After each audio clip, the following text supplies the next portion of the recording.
Hello and good morning. Today we'll be unboxing the Surface Go 8GB RAM 128 SD hard drive version. So let's get into it. So I've ordered mine from Hong Kong, direct off the Microsoft website, and this has just come out, so I'm quite excited to work in a investment and finance role. I had to present to a lot of clients, a lot of coffees, and I thought I'd get this to have that ability to, when I'm talking to people, whip out my laptop and show them a couple of deals that I'm working on, and I thought this would be good, so hopefully it'll fulfill that purpose. So here's the bag that comes with it. Inside, very well protected. There we go. This foam bubble wrap. So I've also ordered the keyboard case, which is a must with this Go Surface. So I'll unbox that in a second. And first to the main bits. So that's the bubble wrap, very nicely protected, which is what you want to see. The seat. And then here we have the Surface Go. Wow. It's a very small and heavy box, and a nice silver lining at the bottom actually. So we'll get rid of this plastic here.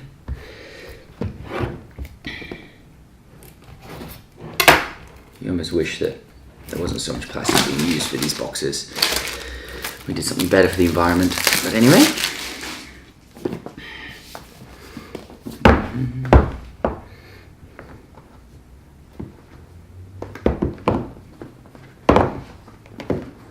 Out.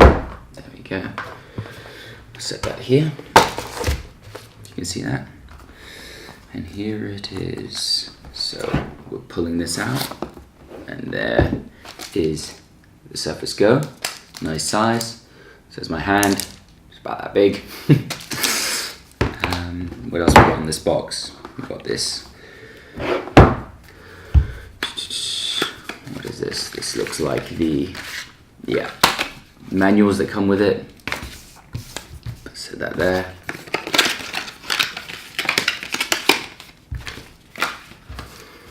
What have we got here? This I assume is all the charging paraphernalia. So the charging brick. Oh, this is quite good. It's I live in Hong Kong, so being able to switch between a UK power plug and a US power plug, whether I go to US or up to China, our next door neighbor, they use the 2-prong version of this power cable, so very important. I also like to see the voltage so that it can just switch in, but this says only 250 volts. So, yeah, there we go, 110 to 240 volts. So this is the converter so that I can use this anywhere in the world. Push that in. There we go. Now I can charge this. Unfortunately, they only give you the UK plug. They don't give you any other. I always like to try and open this a bit more to see if there's any other things I've missed. But I don't think so. All done. So now that's all the peripherals, and the most important thing, I guess, is the Surface Go. So here you can see front, the back. Pull this open. There it is. Start here. Let's see if we can turn it on straight away. Well, I've got to open. This bit opens here. Ooh. Here we go. The side. There we go. Very nice. And the on button, I presume, is you hold this down. Yep, there we go. It's turning on. Give it some time to boot up. It's still Windows, so it needs some time.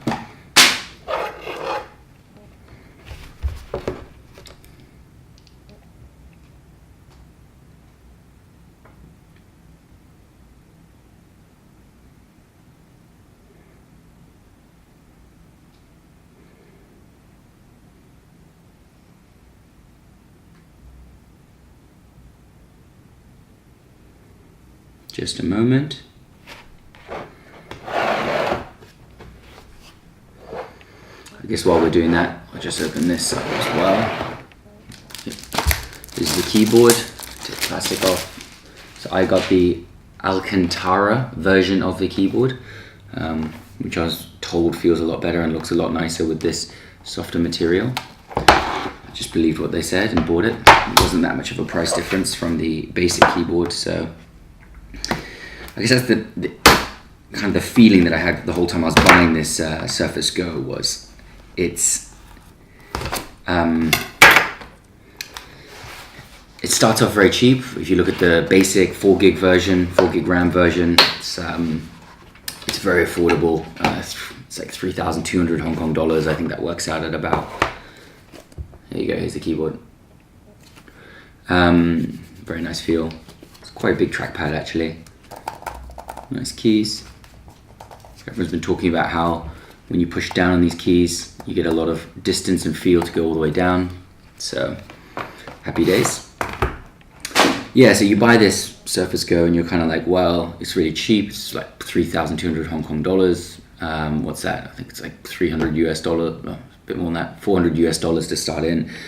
And then you're like, right, now I add the keyboard. That's another 120 US dollars.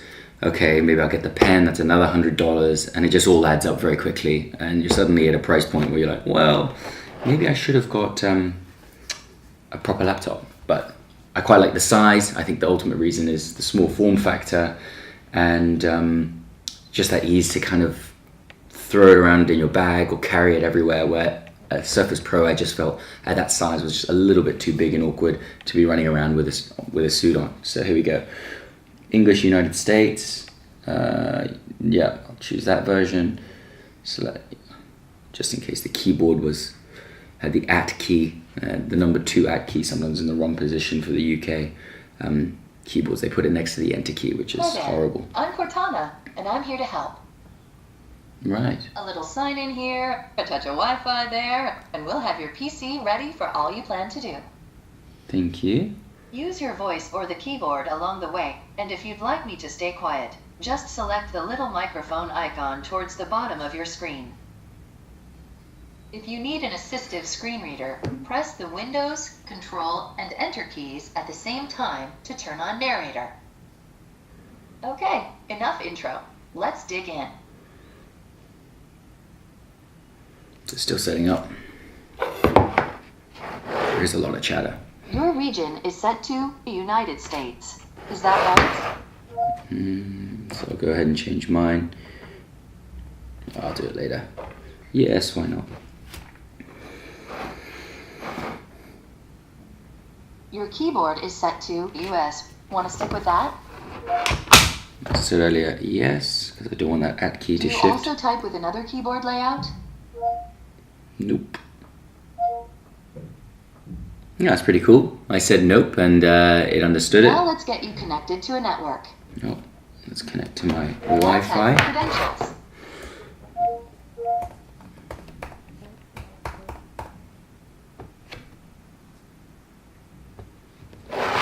So that's now connected to my Wi-Fi. Mission accomplished. You're all linked up.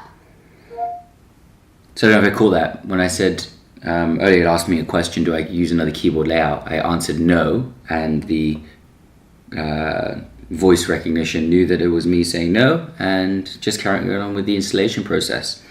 So this is the first time I've installed something with voice recognition working straight away. Maybe I tell a lie. The Google Assistant, I think, did the same thing. But anyway, cool to see it on this laptop setup. Do you call it a laptop, tablet, pro? Don't know, leave it in the comments below. Oh, next. Now we have some important setup to do. Sit back and relax while we work our magic.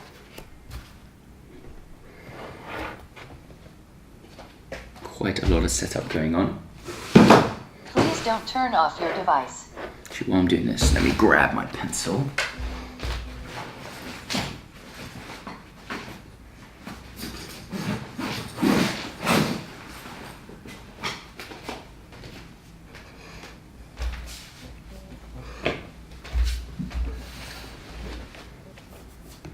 yeah, I'll just open the pencil now. Please don't turn off your device. Here we go. This is the Apple Your Pencil. computer will restart before you continue. I went with the cobalt blue version, just kind of seemed to fit. I think there's 4 colors you can choose from. You have to make sure you get the new version, which is actually very hard to tell, but online I noticed it was a 2017 version. I don't know if you can see that, but that's how I thought it was new, and then they put on a sticker that says new on it, which is absolutely stupid, because what happens when the next new one comes out? I think Apple started that whole trend with the iPad, new iPad. Come on guys, that's why we have numbering systems. Here we go. Oops, sorry. So there's the pen. Take off a few of these stickers. Ooh. Very nice. And it has a bit of weight to it. It's quite thick actually. The Apple Pencil's a lot more elegant and thin, but this suits me just fine. The nib is quite fat, but anyway, that's alright. You get a bit more tactile push down when you use it. And it's quite nice silver here, so it's quite soft, and then at the top it kind of feels a bit more rubbery. So I guess when you're using it, for whatever reason you might have sweaty hands, it holds it on, so that's good. Pretty good, and it should stick. There we go, thank goodness that worked. Right on the side. Oh, here we go. Windows accept.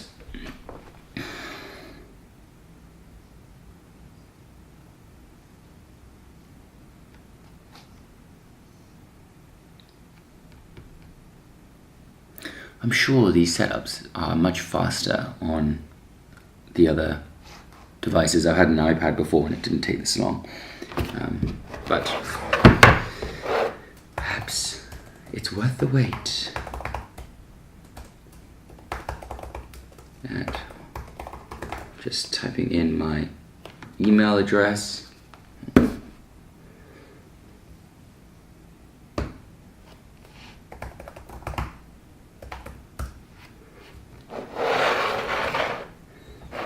Connect now into my Hotmail account. Believe it or not, I'm still using a Hotmail account, but it's still a Microsoft account.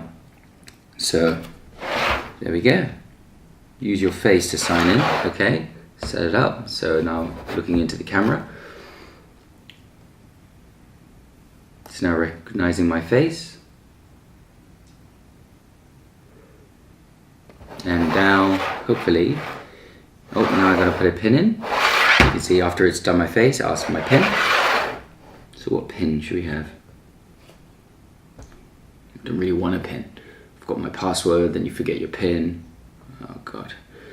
All right, I got a pin. I put in a pin. You just type it in. It's you can either have it as it looks like you put letters or numbers in. It's just another number, another password.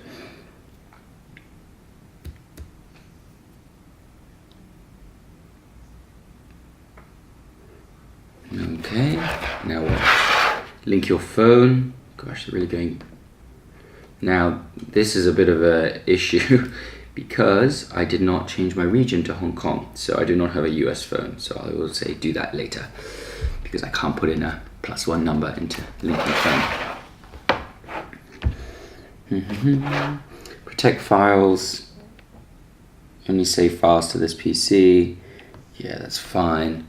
They've got a USB on here, so I can chuck that onto a USB and save stuff via that way. And then choose privacy settings for your device. So here you've got speech recognition, find my device, linking and typing, location, diagnostic data, tailored experience. So I just accept it all. Probably shouldn't, but anyway. And finally, it looks like we are done with the setting up, and now we'll actually go into the Windows system.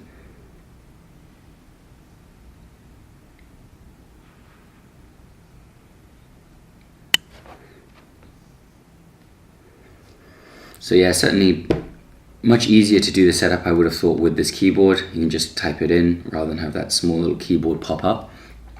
with any of these types of devices, you need a case either way. So I guess that's how they justify the price. First you go, well, if I have to buy a case anyway, I might as well make sure it's functional and throw in the keyboard. And you kind of come down to your decision-making process to go, well, it's expensive, but it's a 2-in-1 in some ways, so you go for it.